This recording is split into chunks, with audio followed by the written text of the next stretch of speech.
এক লোক জীবনেও নামাজ পড়তো না। সে একদিন এক হুজুরকে বাড়িতে দাওয়াত দিয়েছে খাবার খাওয়ানোর জন্য। হুজুর সেই লোকটার ঘরের ভিতর ঢুকে বলল, ভাই আমি তো বেনামাজি ঘরে খাই না, আপনি কি নামাজ পড়েন? সেই লোকটি বলল, ভাই পড়ি তো। হুজুর বলল, ভাই বলেন তো ফজরের নামাজ কয় রাকাত? লোকটি বলল, হুজুর এটা কোনো প্রশ্ন করলেন নাকি? ফজর নামাজ মাত্র 20 রাকাত। তখন হুজুর বলল, ধুর বেয়া, ফজরের নামাজ কখনো 20 রাকাত হয় নাকি? হুজুর রাগ করে তার বাড়িতে না খেয়ে চলে গেল। তখন ওই লোকটার স্ত্রী বলল, তোমাকে না আমি ইশারা দিয়ে বললাম ফজরের নামাজ 4 রাকাত, তাহলে তুমি কেন 20 রাকাত বললো?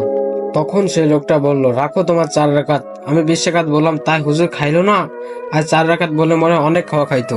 এক লোক জীবনেও নামাজ পড়তো না। সে একদিন এক হুজুরকে বাড়িতে দাওয়াত দিয়েছে খাবার খাওয়ানোর জন্য। হুজুর সেই লোকটার ঘরের ভিতর ঢুকে বলল, ভাই আমি তো বেনামাজি ঘরে খাই না, আপনি কি নামাজ পড়েন?